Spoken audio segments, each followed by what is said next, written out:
Hola, mucho gusto. Mi nombre es Axel González Martínez, perteneciente a la Universidad Juárez Autónoma de Tabasco, División Académica de Ciencias de la Salud. En esta ocasión abordaremos el tema Métodos de estudio de las ciencias sociales, de la materia Habilidades de Pensamiento, encargado por la docente Viviana Palencia Ramón. Mucho gusto, maestra. Primero voy a darles una breve introducción. Para ello necesito mencionarles quién es Augusto Comte.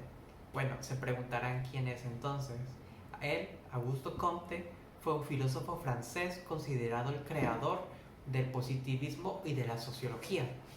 También fue el primero en utilizar el término ciencia social tomado de las ideas de Charles Fourier. Bueno, ahora vamos a ver las ciencias sociales, las cuales son las ramas de las ciencias relacionadas con la sociedad y el comportamiento humano. Es una denominación genérica para las disciplinas o para los campos del saber que analizan y tratan distintos aspectos de las relaciones sociales y los grupos de personas que componen la sociedad. Ok, respecto a la metodología en las ciencias sociales, es el conjunto de procedimientos que se utiliza con el objetivo de obtener conocimiento científico de los hechos sociales. Esta investigación social permite obtener nuevos conocimientos sobre la realidad social o bien estudiar una situación para diagnosticar necesidades y problemas. Bueno, se preguntarán por qué elegí este tema, por qué quise hablar de él. Y bueno, la respuesta es la siguiente. Me causa interés el saber acerca de los diferentes métodos de estudios que son utilizados en las ciencias sociales, ya que considero que no se les suele dar la importancia que merecen, o al menos no si las comparamos con otras áreas de estudio. Considero que las personas que estudiaran algo respecto al área de humanidades o ciencias sociales hacen una gran labor, ya que por ejemplo suelen ser los encargados de albergues u orfanatos, así como asilos. Ellos se preocupan y se encargan del bienestar de las personas que se encuentran en estos lugares, sin importar la razón por la que hayan llegado ahí. Y no solo hablo del bienestar físico, sino también del mental y del emocional. Un ejemplo sería en un orfanato. En estos lugares se encargan de cuidar a los niños y tratar que sean felices a pesar de la situación.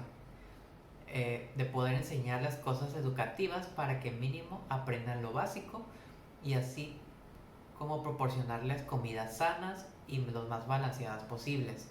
Y en caso de ser necesario, pueden proporcionar ayuda similar a la de un psicólogo o buscarles uno para que puedan ser atendidos lo mejor posible. Las personas laboralmente activas en esta área también se encargan de realizar estudios o encuestas de diversas índoles para ser analizadas y que puedan ser parte de muchos proyectos sociales, económicos, políticos, deportivos u otros.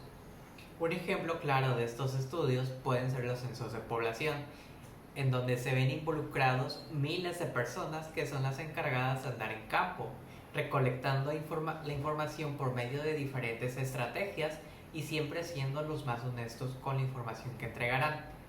A raíz de este último ejemplo que les acabo de mencionar, es en donde surge mi duda y curiosidad respecto a los métodos de estudios y análisis que se emplean en estas gigantescas actividades de gran importancia. Por ende, he decidido que sea mi tema de investigación, para así poder comprender plenamente todo lo que implica realizar estos estudios tan masivos. Bueno, antes de platicarles más a detalle, quisiera comentarles respecto a mi pensamiento previo, en el cual yo pensaba que la metodología es un conjunto de muchas acciones pequeñas en donde se busca un fin muy grande e importante, que en la realización de dichas actividades se ven involucradas muchas personas las cuales trabajan en conjunto diseñando y llevando a cabo diversas tácticas para poder facilitar la elaboración de sus deberes. Además de tácticas, necesitan tener ciertas cualidades de las que les serán de gran apoyo, como por ejemplo ser una persona alegre y amable, tener poder de convencimiento y sin miedo hablarle a los demás, además de ser muy sociable. Dicha persona con alguna u otras cualidades no mencionadas aquí tendrían cierta ventaja competitiva ante el resto de colaboradores. Acompañado de estas cualidades, también es aconsejable contar con ciertas habilidades imprescindibles, tales como hablar claro, saber presentarse adecuadamente, poder trabajar bajo presión, saber lidiar con el rechazo, así como ser organizado, entre otras más. Hablando de cosas más específicas, aquí es donde entran los análisis de datos, los cuales, válgase la redundancia, se encargan de analizar la información recabada para poder organizarla mejor y de esta manera darle una buena interpretación para que puedan ser utilizados de una manera correcta. Durante el proceso se agrupa la información de acuerdo a lo solicitado. Posteriormente se procede a comparar y a contrastar los datos recientes con los datos antiguos, así como también se ven implicados ciertos programas como Excel u otras bases de datos en donde se pueden manejar los datos y sacar cálculos de maneras más rápidas y eficaces. Ahora vamos a abordar detalladamente los principales métodos de estudios, pero para ello primero tenemos que saber qué es una técnica de estudio, las cuales son estrategias, procedimientos u métodos que se ponen en práctica para adquirir aprendizaje, ayudando a facilitar el proceso de memorización y estudio para poder mejorar el rendimiento académico. Hablando propiamente ya de los métodos, existen 4 que son los principales. Tenemos el histórico, en el cual implica interrogar la realidad social acerca del desarrollo del fenómeno estudiado, utilizando las interrogantes cómo y por qué llegó a ser. También tenemos el comparativo, en el que se centra la conciencia de la diversidad, tanto en el proceso como en el tiempo. En él está implícito el examen simultáneo de 2 o más objetos que tiene a la vez algo en común y algo diferente. Así como tenemos el pensamiento crítico racional. Este método propone discutir y apreciar la racionalidad de los fines que mueven los fenómenos o hechos que estudian las principales ciencias sociales. Y por último nos encontramos con el de la realidad social. En ella podemos abarcar 2 métodos diferentes, que sería el cualitativo y el cuantitativo. En el cuantitativo tenemos que es principalmente estadístico y se aplican casos de cantidad, ya sean de incremento o decremento. Y en el cualitativo tenemos que es un método científico que busca adquirir información en profundidad para poder comprender el comportamiento humano y las razones que gobiernan tal comportamiento. Pasando de los métodos principales, tenemos también que saber qué es una investigación, la cual está orientada a la obtención de datos nuevos y adquirir nuevos conocimientos. Una investigación social, sin embargo, en primer lugar, es sistemática, es decir, está basada en relaciones lógicas y fiables y no únicamente en creencias personales. Por otra parte, duda de los resultados obtenidos, que si son significativos, y apunta a las limitaciones inherentes a la investigación. Estos tipos de investigaciones sociales se pueden clasificar según la finalidad, ya puede ser básica o aplicada, es decir, como por ejemplo por un interés, más que nada eso sería como la básica, que no la voy a aplicar tanto. Sin embargo, la aplicada, válgase la redundancia, es cuando ya estoy buscando elaborar algo más específico y utilizando esos datos las voy a aplicar para generar un nuevo conocimiento según el alcance temporal.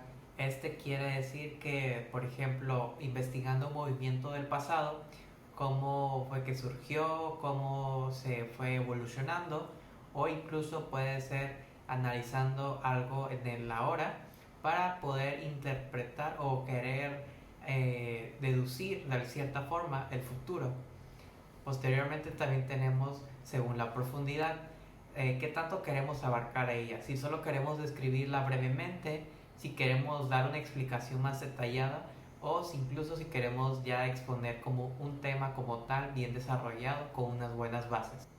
También puede ser según el carácter, ya sea cualitativa o cuantitativa, como ya mencioné anteriormente, con datos más tangibles o con datos no tan tangibles como puede ser pensamientos de ciertas personas para poder analizarlos.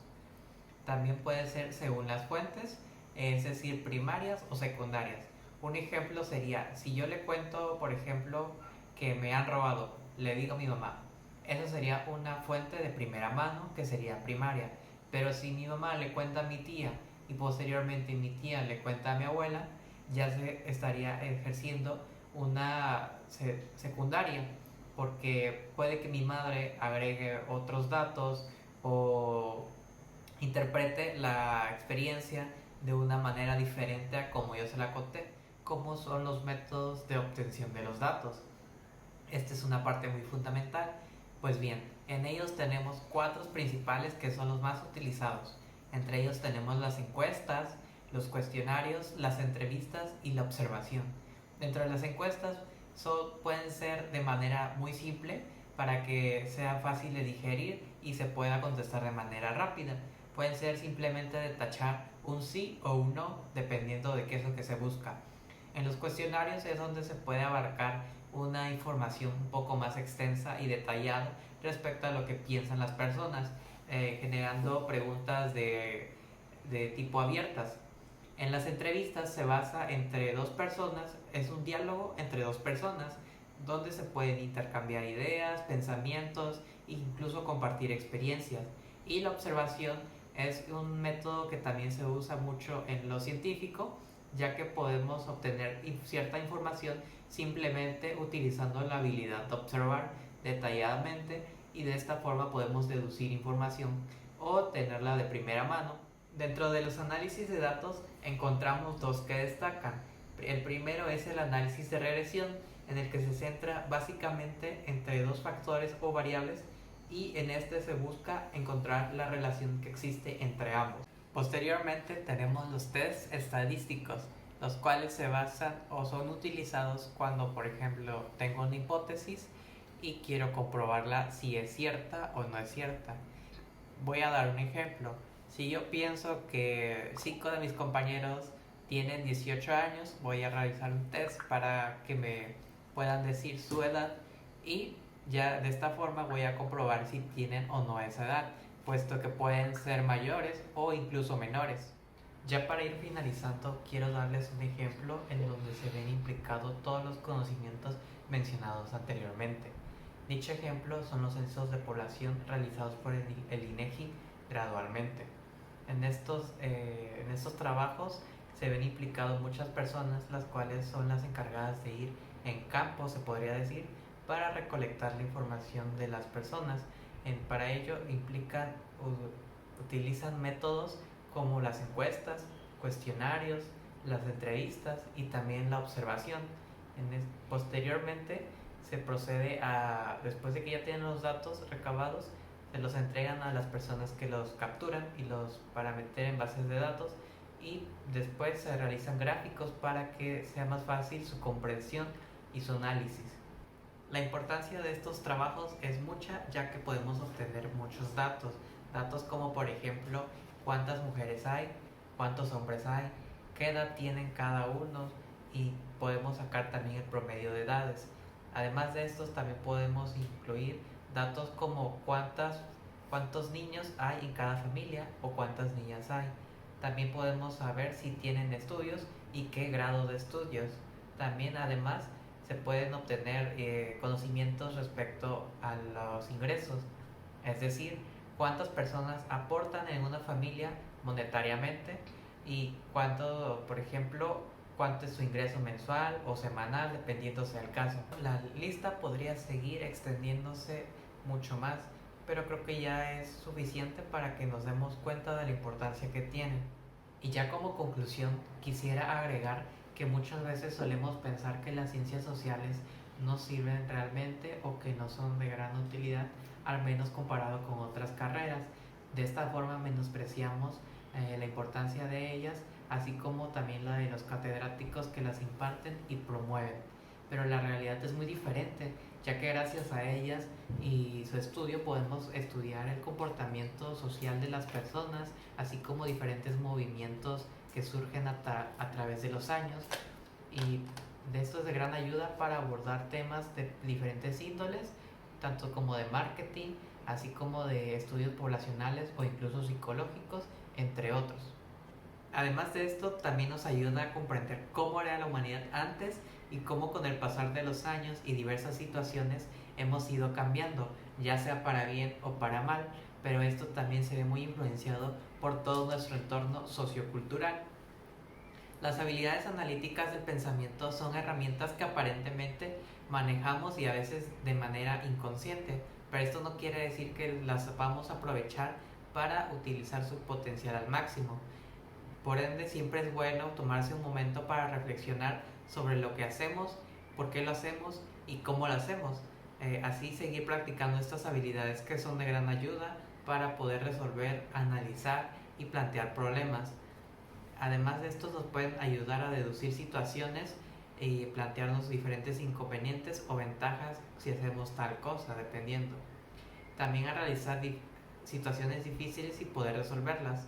Por estas y muchas otras razones, considero que es muy imprescindible que todos tengamos conocimientos de ellas para poder utilizarlas adecuadamente. Hemos concluido la presentación de este trabajo, les agradezco mucho su atención prestada y espero que les sirva de reflexión y que les haya gustado mucho. Muchas gracias.